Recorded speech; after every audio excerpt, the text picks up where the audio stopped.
Welcome to Defending Digital. I'm Chad Warner. Today I'd like to show you how to increase the security and privacy of Windows 10.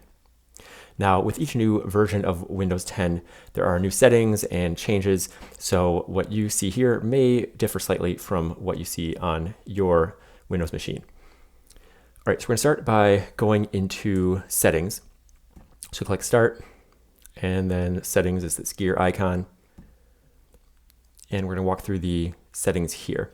So let's start in System, and then Notifications and Actions. And here you can turn off notifications on the lock screen. And what that does is prevents any sensitive information from showing while your screen is locked. So you may have messages that are coming in, reminders, calls, which you wouldn't want others to see. So you can disable that. Same thing with reminders and calls. So each of those would be worth disabling. Then on the left, go over to, let's go back to Home here, which takes us back to the main settings screen. And then next, let's go to Personalization, and then Lock Screen. And here, you scroll all the way to the bottom, and you'll see Screen Timeout Settings. And if you click that, you'll jump over to these settings here. And what you want to do is have your screen turn off after some relatively short amount of time. And that would lock the screen if you're away from it and prevent others from just being able to walk up and use your computer. All right, we're going to go back to Home. And next stop is Apps. And then here you can choose your setting for installing of apps. So it can be dangerous to get apps from outside of the Microsoft Store if they're not from a trusted third-party website. So it's a good idea to set this to warn me before installing apps from outside the store. Then at least you are notified and you can choose whether to install those. And then here you can see a list of all the apps that are currently installed, and you can change how these are sorted. And it's a good idea to go through and just uninstall any of these that you don't truly need because the more apps that you have installed, just the greater your attack surface, basically the more opportunities that someone would have to get into your machine. So if you don't need it, get rid of it. Now, not everything can be installed. So let's say I don't use Microsoft News. So that one, I've got the option to uninstall. But if I were to choose something else like Microsoft Photos, there's no option. It's grayed out. It's just built into Windows 10. So you may see that sometimes where you simply can't get rid of it. All right, let's go back to Home. And next, let's go to Accounts. Now, when you log into a computer, you can have either a local account, like what I'm using here, or you can have a Microsoft account. Now, a Microsoft account, which I see the option for here, it has the convenience of syncing a lot of your settings and data over to Microsoft servers, but greatly increases the amount of your data that Microsoft is able to scoop up. So I recommend, unless you truly need to have that Microsoft integration, that you just use a local account. If you already have yours set as a Microsoft account, you'll see an option here to sign in with a local account instead, and you can switch things over that way. And then you've got on the left side here, sign in options. Now, it's not showing up for me right now for some reason, but normally at the top here, there's an require sign in, and you can say require sign in when the PC wakes up from sleep. And I definitely recommend turning that on. Again, kind of like the screen timeout, just prevents people from being able to walk up and use your machine. All right, and then you can also, if you want, turn on Windows Hello, which is biometric authentication, so face or fingerprint recognition, if you have those type of devices set up. You can also do a picture password, which basically lets you choose a picture and make a pattern on the screen that you have to enter in order to unlock your screen. And if you do that, make sure that it is something that is complex and has a mix of taps and circles and lines. Now, if you go with the traditional password here, make sure that that is a strong password. So 15 or more characters, mix of uppercase, lowercase, numbers, special characters. You'll have to memorize it, but it'd be a good idea as a backup to store it in a password manager, something like LastPass. right, let's go back to home and over to Cortana. Cortana is Microsoft's equivalent of Amazon Alexa or Apple Siri or Google Assistant. Now, in order for it to work, it really sends a lot of data about what you say, type, and do with your PC over to Microsoft. And unfortunately, there's no longer any option in Windows 10 to disable Cortana. Kind of the closest you can get is if you right-click on the taskbar and go to Cortana, Hidden, and you'll notice then that whole search bar disappears. And really that's what you get. It's kind of an all or nothing thing. If you want to use that search bar, it's going to run through Cortana. So even with that gone, you'll still have the option to go and use searching within File Explorer, and you can still navigate by kind of clicking your way through everything. It's a little slower, but that is one option if you wanted to get rid of Cortana. So let's just put that back here for now. But even if you leave it on, there are some steps you can take to limit the amount of access that Cortana has. So, and I should also just note here, there is a way to disable Cortana. It requires editing the registry, which is definitely not a beginner move. So I'll have the link to this in the blog post that goes along with this video at defendingdigital.com. And you can follow these instructions if you would like to edit the registry and really root Cortana out of Windows 10. All right, so whether you do that or not, you can go through and lock down the Cortana settings here. So what we're going to do is you can disable Hey Cortana so that Cortana is not listening for you to say that. You can disable, well, if you would like to still use Cortana, but control when it's listening, you can turn this on and then you're going to push the Windows key and C, and then Cortana will only listen when you do that. You can control whether Cortana is listening or available when the device is locked. And then on the left here, we can go to permissions and history. All right, and you can choose what other things Cortana has access to. So you can toggle all these off unless you want to have them on. And you can also clear your device history just by clicking there. And if you're really interested in learning more about Cortana and the history, you can go over to the Microsoft page on Cortana and privacy. And they just kind of try to explain why you should use Cortana, and talks about really how it learns data about you. And there are all these different sections. You can go and see all these different areas that Cortana hooks into. And so it would be worth your time to read through that and really understand, if you are going to use Cortana, what it is doing. All right, so next we're going to go over to privacy. So let's go back to settings and privacy.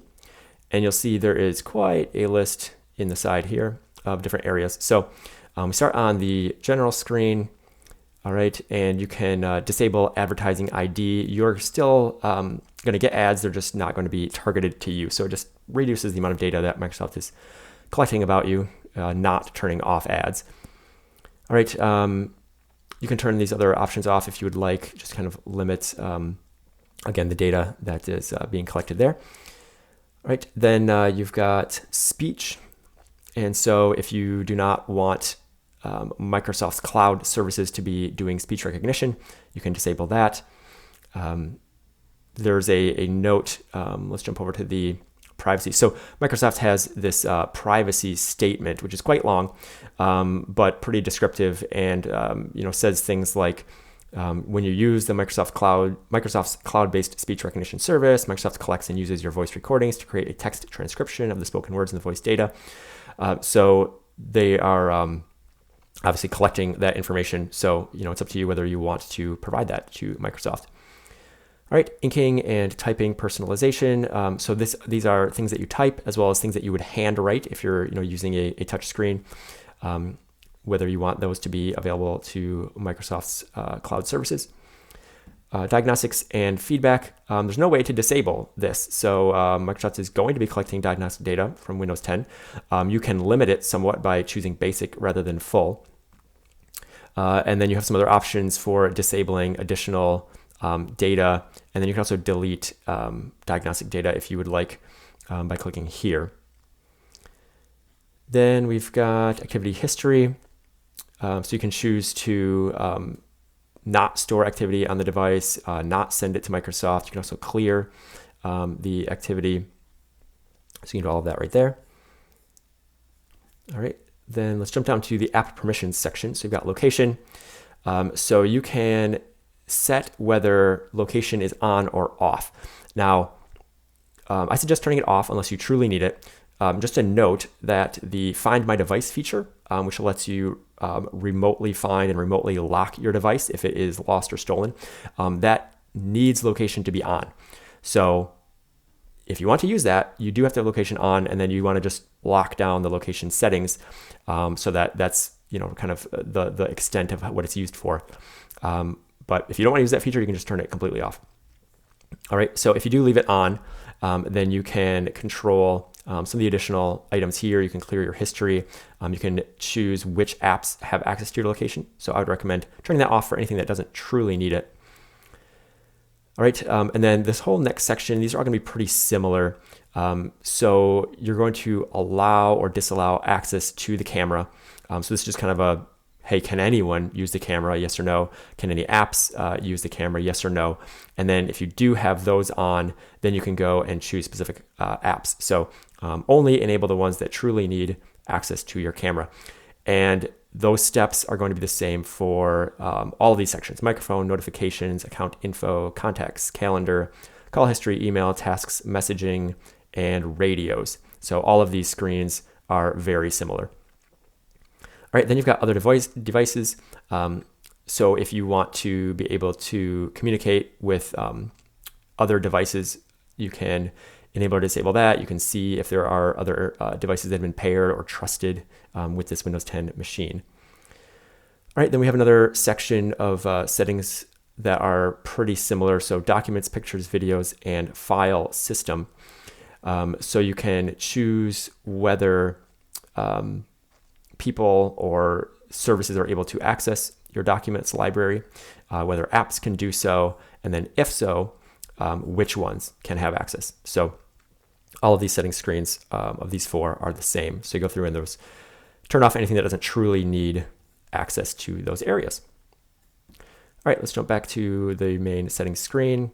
And next we're going to do update and security. All right, and then advanced options. And updates often include security patches, so it's a good idea to just have those automatically installed. And so you want to enable that. Depending on what your internet connection is like, if you pay per megabit or gigabit, you may want to disable this. But if you have just where you pay a monthly fee for your data, then you can leave that on. You want to be notified if the PC requires a restart, because you want to make sure that you're keeping up on those updates. All right, they can jump back to the settings screen. And actually, I could have just hit back there. All right, so next, let's go over to Windows Security. All right, and then you want to look here and see if any of these have a yellow warning icon. So green is good. Yellow is, hey, you should probably take a look at this. So I could go and check this out. Storage capacity, running out of space. All right, that's not a security or privacy issue, so deal with that later. All right, so you can go through and take care of anything that you need to there. Now, there is another feature called controlled folder access, and it can be annoying, but it does increase your protection against ransomware. So I'm not going to go into how to set that up right now, but I will include a link over to it here in the Microsoft support documents. So it's called, they call it protect files from unauthorized access, use the controlled folder access setting, and it has instructions for doing that. So I will link over to that if you would like to do that. All right, then we're going to go to backup. And if you have an external drive, you can add that here, and then Windows will back up to it whenever it is connected. And I don't recommend leaving that connected all the time, because if you do get ransomware, then it will be able to hit your backup as well. So I would back up to it and then disconnect it and do that, once a week or so. All right, then you've got Find My Device. This is the option for tracking and remotely locking your device. So you do have to have your location services on in order for that to work. And then you can enable or disable that if you want. I believe this does require a Microsoft account as well. So if you have a local account, you may not be able to use that. So you want to look into that. All right, the next thing is actually outside of Windows, but related to it, and that is the Microsoft Privacy Dashboard. So that's at account.microsoft.com/privacy. All right, and when you'll have to log in with a Microsoft account here, and then we're just going to click through some areas of this. So you've got the My Activity tab. All right, and let's get back in there.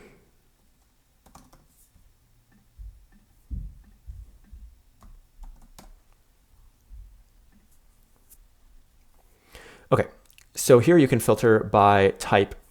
So I don't have any voice data on here, so just show that as empty. But let's just go to apps and services. And for these, you can clear individual items, or you can just clear all of the activity. So you can click through each of these areas and remove anything that you want to.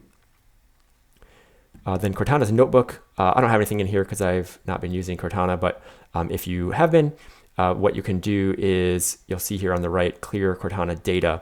And so you can go through each of these different areas and clear out data as you wish. Then there's add settings. So here's another way to control how personalized the advertising is for you. So you can say, I don't want it to be personalized. Just reduces, again, the amount of data that Microsoft is collecting about you. All right, so that's that. Okay, so a few other notes here. So you want to back up regularly. I mentioned that already.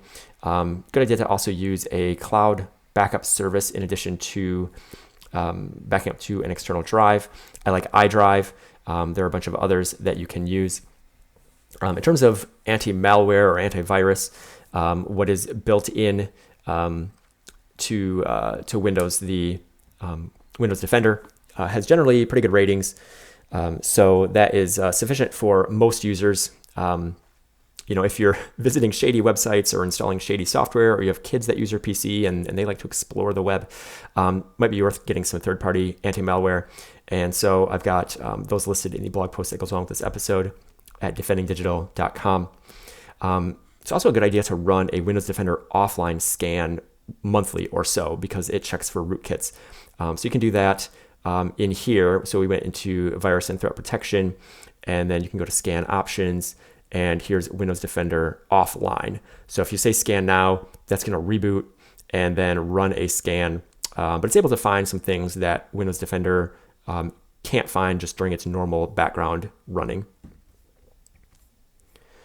All right, and then in terms of disk encryption, there are a couple different ways of handling that. So some Windows machines have device encryption built in. Some of them have BitLocker enabled. So you want to check what your device has already. And now Windows 10 Home does not include BitLocker. So in a case like that, you might want to use VeraCrypt. I'll have a link to instructions on using that. It's free. But otherwise, you can go through and look and see if BitLocker is an option if you have Windows 10 Pro, and enable that. And really just that encrypts your whole disk so that if someone were to get access to your computer, steal it, they're not going to be able to get any of the data off of it because it's encrypted. All right, and then if you're going to be having your kids use Windows, then you can set up some parental controls. And we've got some instructions over here which apply to Windows 10 as well as Xbox One. So you can set screen time limits, you can control what apps they have access to, what kind of media, what kind of websites. So all of these have instructions on how to set all of that up. All right, so a few just additional notes in terms of using Windows 10 safely. You want to install all of your software updates as soon as they're available. We talked about that earlier. And just watch for any update prompts and take care of them as soon as you can. Be careful what access you grant to apps. So we went through already for those that are already installed, and remove their access to cameras and microphones and things like that. But good idea to just pay attention as you install new things to watch out for that. And then when setting up accounts, you can create additional accounts, and when you do that, then here we've got family and other users. So you can create new accounts, and you can choose whether those are local or whether those are Microsoft accounts. You can choose if they're administrator or standard. I do recommend using a standard account because it just kind of reduces the amount of damage that malware could do if it got into your account, or even the damage that you could accidentally do. And so that's just a recommendation there. If you are going to be using Wi-Fi publicly, public Wi-Fi at a coffee shop or a hotel or something, use a VPN to protect your traffic. Proton VPN is one that I like. You want to make sure that you secure your Microsoft account. So we've been talking about kind of inside of Windows, but your Microsoft account, you want to make sure you have a strong password on that, have two-factor authentication set up there. And then just making sure that when you are finished with this PC, when you want to give it away or sell it or recycle it, hopefully you have your encryption turned on, so that will be a good protection. But whether or not you do, it's a good idea to run through the reset this PC feature, and we've got instructions here that I'll link to. And then there's an option to remove everything, remove files, and clean the drive. And it takes a few hours, but that just kind of wipes the drive, makes it a lot less likely that someone's going to be able to get data out of your PC. All right, so you can learn more about internet security and privacy at defendingdigital.com. And there are additional guides here as well that cover different operating systems and software.